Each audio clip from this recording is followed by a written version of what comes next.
Hey guys, welcome back to my channel. Today I'm excited to be doing a video I really haven't done before. I've done something similar, but I realized that I have a hard time keeping up with full reviews and updating on products that I've tried in first impressions or I've hauled. And my friend Cheryl suggested that I start doing Sephora haul updates because I do a lot of hauls here, specifically Sephora hauls. So I can give you updates on my full thoughts and review on products that I purchased, especially hair care, skin care, body care, stuff that you would really never see me demo, and it would only really show up on my channel in a favorites or a fails. So maybe if it's a product that's just okay or good, I might not have a chance to update you guys. So I still will continue to do my new makeup roundup, and that's where I'm going to go over all of the products I used in first impressions. So I'm sort of going to, I guess, split them up, because when I do my new makeup roundups, a lot of the times I really am trying to cover like 50 products, and it's a lot. So if I can split this up and do my Sephora haul updates and then do my first impression updates, I feel like that will be a little bit more workable for me and not make me feel so overwhelmed trying to give you speed reviews of 50 products. So I hope you guys like this idea. I feel like it'll be a better way for me to organize and separate the things that I do try on camera and then other things that I may not get a chance to try, but I still want to give you my full thoughts. So I will link all the products down below, as well as that Sephora haul in case you missed it. I want to know your thoughts. If you like this idea, please leave in the comments what you think. Hopefully this will be something that I continue to do. If you do enjoy these videos, please give this video a thumbs up. It really helps my channel out. If you're new here, I hope you'll subscribe, and let's go ahead and begin.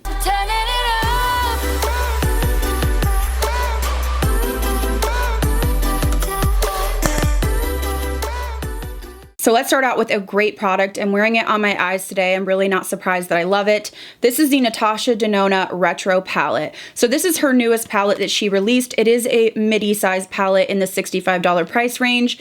This is a beautiful, romantic, cool toned palette. Now, when I originally saw this, I didn't realize how cool toned this palette is. It's a little bit different than I had thought. You do have some peachy shades in here that are a little bit more warm toned, but overall, there's some interesting colors in here. And if you look at what's on my eyes, using colors like this, which is really interesting. It's more of a purple taupey sort of vibe. You've got purples and berries, but a lot of these transition colors even are very cool toned. So I feel like this is a little bit different than what we normally see in terms of like berry romantic tones. Typically those do run a little bit more burgundy and red and berry tones. This one has some really fun different colors in here. This one also does have quite a few of the cream to powder shadows. I actually love those. I think they blend beautifully, and I like to use them for winged liner as well. The only thing about this palette specifically, there really is only 2 shades I would say deep enough for me to use as winged liner,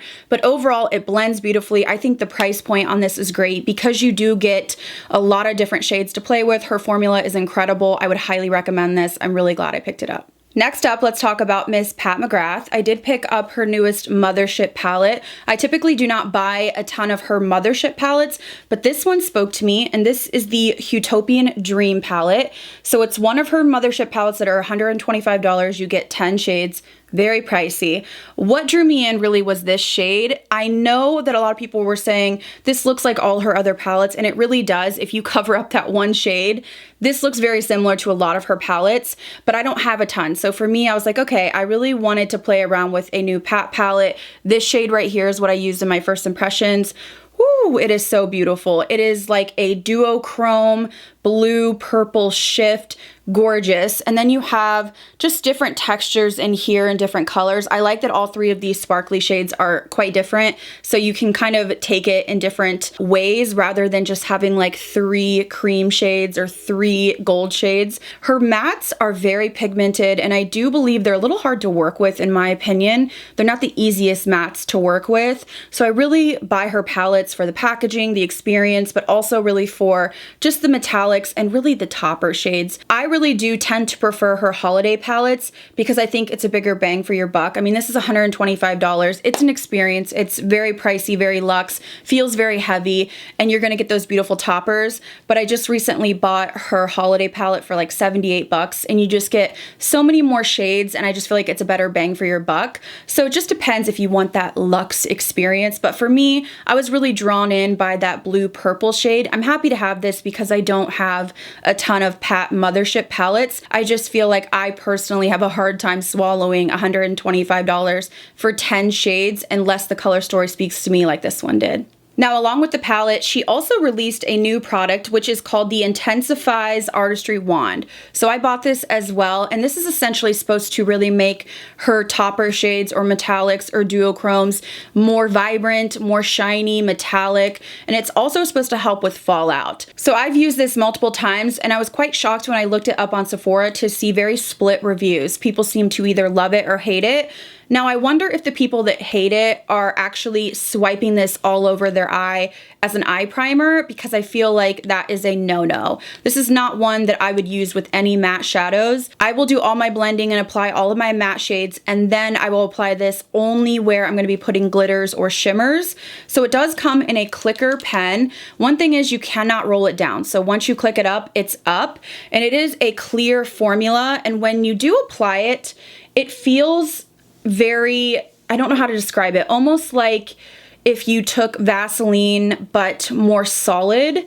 So it's not super tacky and it's not very slick. It has sort of like substance to it. So where you put it, it stays. So here I've swatched one of her shades with nothing underneath it. You can see that it's still vibrant and beautiful and glittery. You've got a lot of fallout coming off here. Now this is over the Artistry wand. So it's a little bit more intense, more pigmented, and you have very little fallout. So for me personally, I feel that you can get the same effect with a glitter glue. If you have a glitter glue, it's basically the same thing. I do like the ease of use of this because you can just kind of swipe it on, and when I've used it, it does not disrupt what's underneath. So it didn't move my matte shadows at all, and it helped immensely with fallout, and with her special shades, there's a lot of fallout. So I personally like this, and I've reached for it many times. I do think it works. I just don't think that it's meant to be used as an actual eye base and then blending all of your shadows on top. I feel like that's going to be a mess. This is very much, you put it in a targeted area, you pat on a special shade or a metallic, and it's just gonna make it a little bit more foiled, a little bit more shiny, and it's gonna help with fallout. So overall, I like it. I'm happy to have it. Next up is a product I've fallen in love with. I really wasn't even going to purchase this, and then I had requests from you guys, and I've been wearing it a ton since. This is the new ABH Magic Touch Concealer. I'm wearing it right now. I really love this concealer. It is very hydrating, but not texture enhancing. So it's not radiant, there's no glow or glitter, just very hydrating. As I've gotten older, I've noticed crepiness and needing the coverage, but also needing a little bit of hydration with my concealer, which is not something that I always needed. It has a huge doe foot wand. I have the shade 9 and it works perfectly for me. And I just put a little bit right here and then a little bit on the outer corner, blends in beautifully, sets beautifully. I find it to be a medium coverage, smoothing and hydrating, doesn't get cakey. It's just really blown me away as one of my new favorites. I have to say there's a lot of new concealers that really have wowed me recently, but this one is at the top of the list. Next, let's talk about a product that I sort of regret buying just because I have so many products like this, and something about the color in the formula just has not become a favorite. This is the Beauty Blender Bounce Whipped Cream Blush. I picked up the shade Cheeky Pink. I've talked about how the packaging is very cheap, and for the price tag, I feel like they could have put a little bit more effort in. The thing I don't like about this is the color is not quite vibrant enough for me, so I'm wearing it right now. I feel like it does give you kind of a mid-tone pink flush. It's very easy to use, meaning that it's not overly pigmented. This is not one that you have to be super careful with. I just dip a sponge in and apply it to the skin, so it's quite buildable. The color isn't my favorite, it's just a little bit too muted for me, but also, let's say you apply it and then you go to put your hair behind your ear and your finger touches your face, it lifts and then it gets patchy.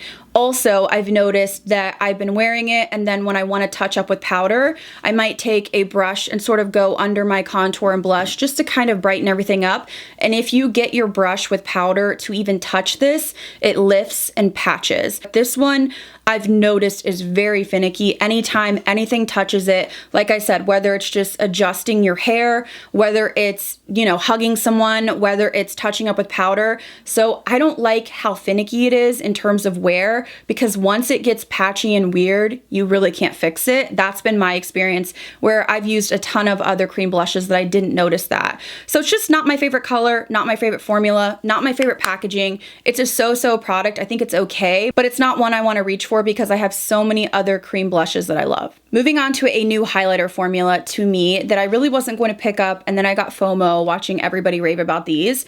Now, I love the Dior Backstage line, and I have the Dior Backstage highlighting palette that has just been a top favorite for so long. So I went ahead and grabbed one of these new Dior Forever Couture luminizers. Packaging is very cute. It's like a patent kind of leather, and it's like actually squishy, and then you have the Dior logo on there. And I got the shade 01 Nude Glow.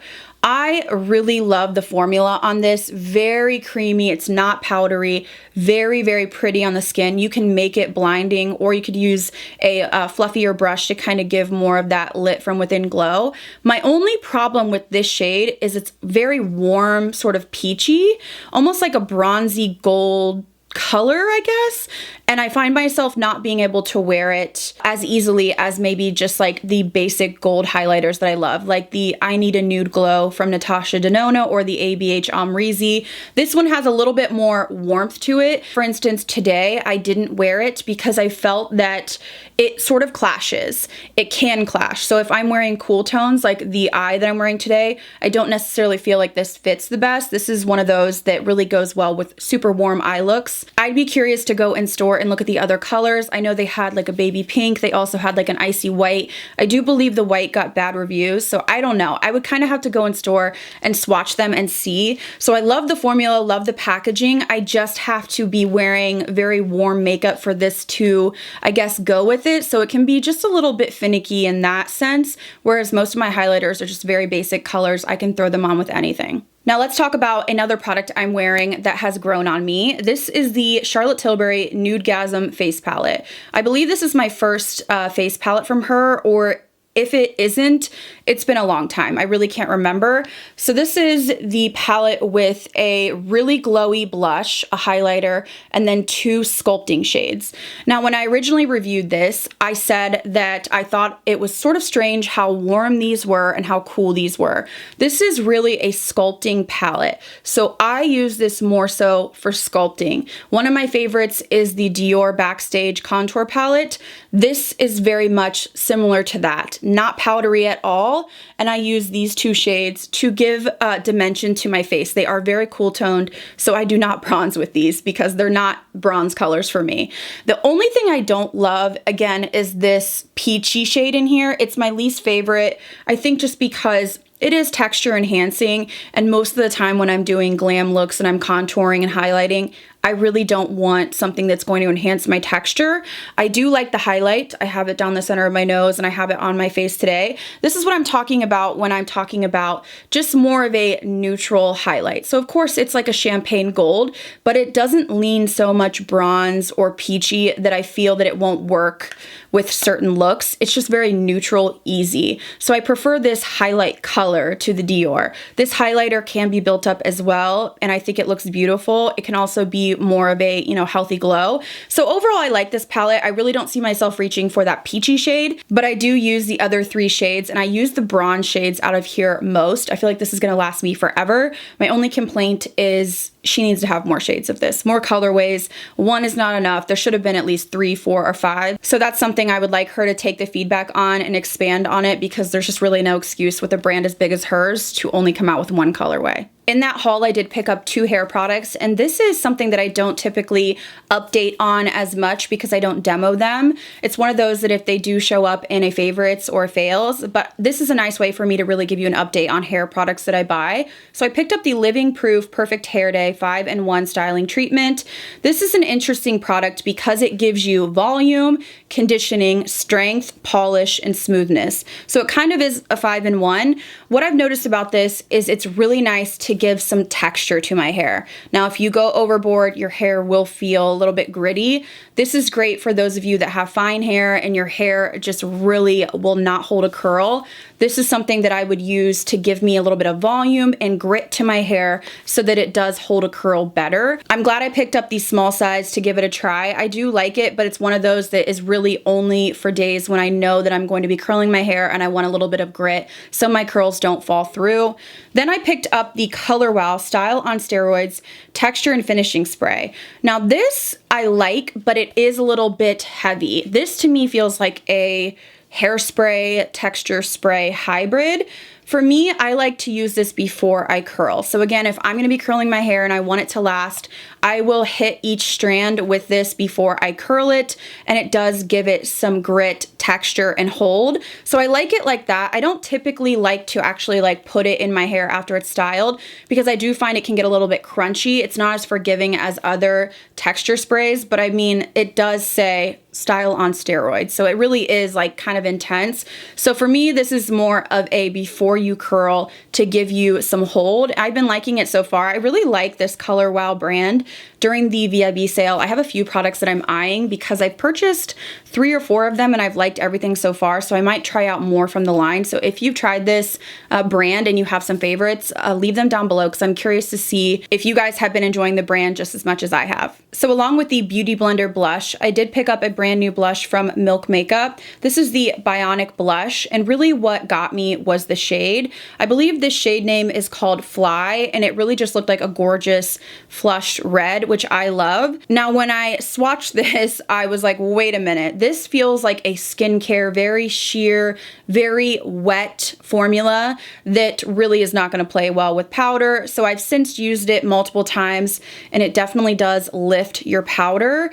It sort of comes out like a lip gloss. It really is quite emollient, oily. This is gonna be for dry skin. This is gonna be for those days when you put on like a BB cream and you're gonna wanna put a little bit of this on, but I don't even think that you wanna put powder on it or around it because it's just almost like a oil, like a dry oil type feel. It's quite sheer too, so it's one of those you kind of have to build up.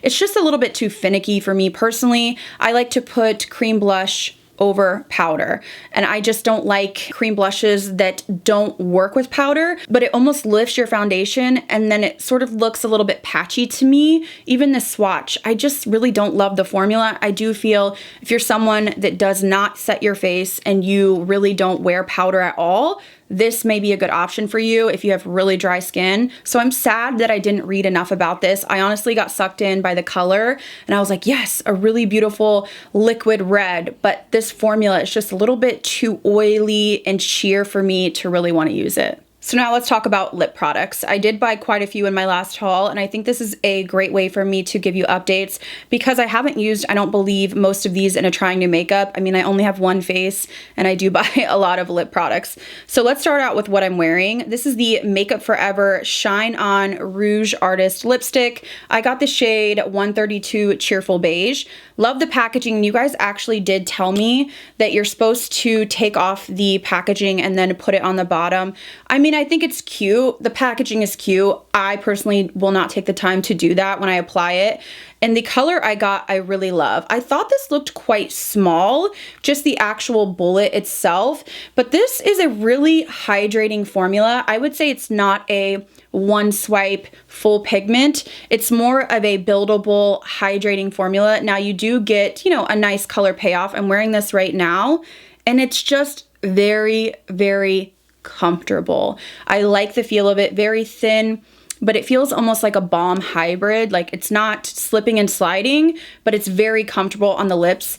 Here's the only thing, it's not long lasting. So it's not going to, you know, hang on like a matte bullet lipstick would because it's not overly pigmented and you do have to kind of build it up, but it does give you a nice sort of shine on the lips. So I actually like it. And even though it's shiny, as I said, it's not slipping and sliding or getting out of my lip line. So I actually bought another one that will be coming in a haul, you know, coming up. Another lipstick I purchased, I did demo in a first impressions. I absolutely love this. This is the Charlotte Tilbury in Cover Star. So this is her new holiday. She came out with, I believe, 5 shades.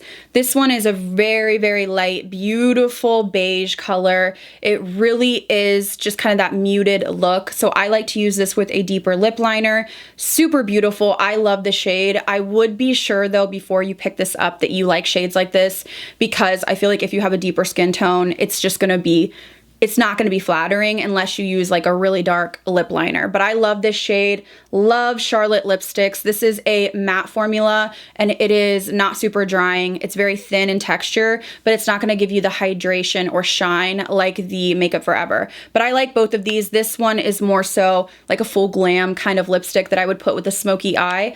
So I already picked up another shade of this too because I like the formula and color so much. The third lipstick I picked up was a formula I already knew I loved because Urban Decay did send me over a bunch of their new lipsticks. These are the Vice lipsticks and they have creams, mattes, and I think they have like shine, or it's not called lusters. I think they're called shines, where they're very shiny and not as pigmented. So I really liked the cream shades. Again, not super drying, but they're not slipping and sliding and you get good pigment. And I picked up the shade Oat Milk. This is again a light shade. Now if you compare this to Cover Star, this is definitely more pinky, cool toned. Cover Star is very grungy. It's just very like, I'm gonna wear this with a smoky eye type of color, whereas Oat Milk is just very like baby doll, you know, nudie pink for my skin tone. So I think this is the lightest shade that they offer. I love the formula on these, just again, very comfortable, not overly, you know, creamy where it's sliding all over, but not drying at all. And it really does feel good when you apply it. I would say this one hangs on more than the Makeup Forever and it's not as hydrating. The Makeup Forever almost feels like a balm. It's very comfortable. I'm wearing it right now and it's like, you put it on, you're just like, yes, you just want to keep applying it. This one is more like a traditional lipstick with a little bit of hydration in it. My only complaint, and I say this in every video, is the packaging is cute, but functionality wise, you have to line it up to be able to click the top in. And because usually I'm like, you know, multitasking and doing a bunch of stuff, usually I never have it on right and I'm like trying to figure out how to get it closed. So that's really my only complaint, but I really love the formula of this. Now, along with those bullet lipsticks, I did pick up one kind of liquid lipstick. This is the NARS Air Matte Lip Color. I picked up the shade Shag. I have lipsticks from Clé de Peau that are very moussey, lightweight, sort of like that whipped texture, and they last quite well, but they don't have the drying feel of a liquid lipstick. They're sort of like a hybrid. So I picked this up and I'm disappointed in the color. These are products that I would use more so every day. When I do full glam, I have different, I guess, products that I go for. Whereas when I do everyday makeup, this would be something I would throw on because I want my lipstick to hang on throughout the day, but I'm not gonna go for a liquid lipstick every day. I want something more comfortable for every day. So I'm just disappointed in the color of this. It has that whipped texture, but when I picked this out, I really thought I was getting a light baby pink. That's what I like. Pink cheeks, pink lips, that's totally my vibe. But the shade is much more, I guess, mauve-y. And again, I don't typically wear shades like this dark every day. So it's one of those things that I don't know if I'll get a lot of use out of it because when you compare the tube, I really thought it was gonna be like a light baby pink and it's just a little bit too deep for me. Most days when I have minimal makeup on, I really just want something neutral. I wear neutral 99% of the time and this is just a little bit deep for me. I do feel like I can wear this for some beautiful fall looks or holiday looks, but I bought it intending it to use it every single day as a really light pink. I was thinking it was gonna be more so like this shade. It's just much deeper. And for me, every day, I'm really not wearing lipstick this deep on me personally. So formula wise, I like it, but the color is just not what I expected. And the last lip product that I got in that haul, my friend Cheryl recommended, and this is the Fenty Beauty Heat lip gloss. So this is in Hot Cherry. She did come out with 3 more neutral shades as of recently. So this is supposed to be her version of a plumping gloss. This gives me very much the Jaclyn Cosmetics lip oil vibes, you know, the DSLs if you saw that video, because it has this really beautiful jelly look to it. It's like that kind of, you just had a popsicle kind of look. Very glossy. It has that red tint, but it's not too much. Let's just go ahead and put this on. Why not? So it really just gives you that shine with a little bit of that popsicle red tone to it. It's not too much. It feels incredible. Does smell a little bit, I guess, cinnamony mixed with like fruit. It's like fruit, but you can smell that it's a little bit spicy, okay? And this is going to plump your lips. It's not quite as intense as a Too Faced lip injection, which is actually painful, but it's also not as mild as a Buxom gloss. It's sort of just minty. It's in the middle. I can definitely feel, you know, a little bit of burn, a little bit of prickling, but it really does give you that beautiful, smooth, jelly kind of texture where it looks like you just had a popsicle. So I think it's absolutely gorgeous. Spoiler alert, I already bought another shade. So I really like the formula. I like how it gives that really smooth effect. I don't personally need like any plumping, but I really bought it just for the shade. And lastly, in that haul, I did pick up one skincare product. This is the Freck Beauty Cactus Water. I don't feel that I have enough thoughts on this to really give you a full review. I haven't really noticed much difference. This is the Cleansing Lactic Acid Toner. Looks like water, acts like water, but you know it's so much more. It combines lactic acid with vegetables and plant extracts to balance and promote evenness in your skin. So it really does feel like water, and I don't notice a difference in my skin yet. It's one of those things that I feel like skincare, you may have to use it for more than, you know, 3 weeks to really get your thoughts.